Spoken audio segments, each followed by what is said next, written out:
Ռուսաստանի անվտանգության խորհրդի քարտուղար Սերգեյ Շոյգուն հայտարարել է, որ Կովկասում տիրող իրավիճակը պահանջում է մշտական ուշադրություն։ Այս մասին ռուս պաշտոնյան հայտարարել է Հայաստանի անվտանգության խորհրդի քարտուղար Արմեն Գրիգորյանի հետ հանդիպման ժամանակ։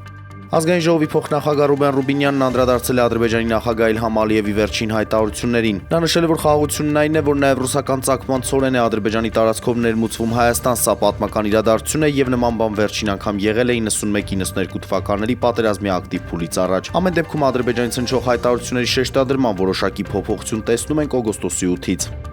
Նոյեմբերի 5-ին Հայաստան կատարած այցի ընթացքում Եվրոպական հանձնաժողովի միգրացիայի եւ ներքին գործերի գլխավոր տնօրենի տեղակալ Յոհաննես Լուխները վիզաների ազատակարացման շուրջ երկխոսության հարցերով հայկական կողմի բարձրաստիճան պաշտոնյա ներքին գործերի նախարար Արփինե Սարգսյանին է հանձնել Եվրամիության վիզաների ազատականացման գործողությունների ծրագիրը։ Կողմերը գոհունակությամբ ընդգծել են այս ուղղությամբ մինչ օրս գրանցած առաջընթացը եւ փաստել, որ Եվրամիության վիզաների ազատականացման գործողությունների ծրագրի պաշտոնական հանձնումը երկկողմ իրական ջանքերի ապացույցն է։ Ոստիկանության նախկին պետ Վլադիմիր Գասպարյանից հօգուտ Հայաստանի Հանրապետության կբռնագանձվի 35 միլիոն դրամ դատական ակտը մտել է օրինական ուժի մեջ։ Հիշեցնենք, որ գլխավոր դատախազությունն այսօր միջնորդագիր է ուղարկել Սևան ազգային պարկ ՊՕԱԿ-ի տնօրենին դրախտիկ բնակավայրում գտնվող ոստիկանության նախկին պետ Վլադիմիր Գասպարյանի կնոջ մոր անունով գրանցված Ղամասի պայմանագիրը լուծելու ուղղությամբ միջոցներ ձեռնարկելու վերաբերյալ։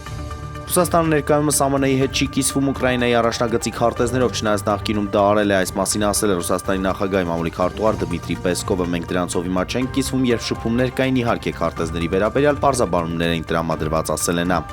Ազդիտր Ֆլիկը մտադիր է մրցաշրջանի ավարտից հետո լքել Բարսելոնայի մարզչի պաշտոնը։ Աղբյուրի տեղեկություններով սեպտեմբերից գերմանացին մարզչական շտաբին ասել է, որ շատ է հոգնել եւ ցանկանում է հեռանալ։ Ֆլիկը հիասթափված է, որ Բարսելոնայի որոշ խաղացողների մոտ պակասում է կենտրոնացվածությունն ու նվիրվածությունը։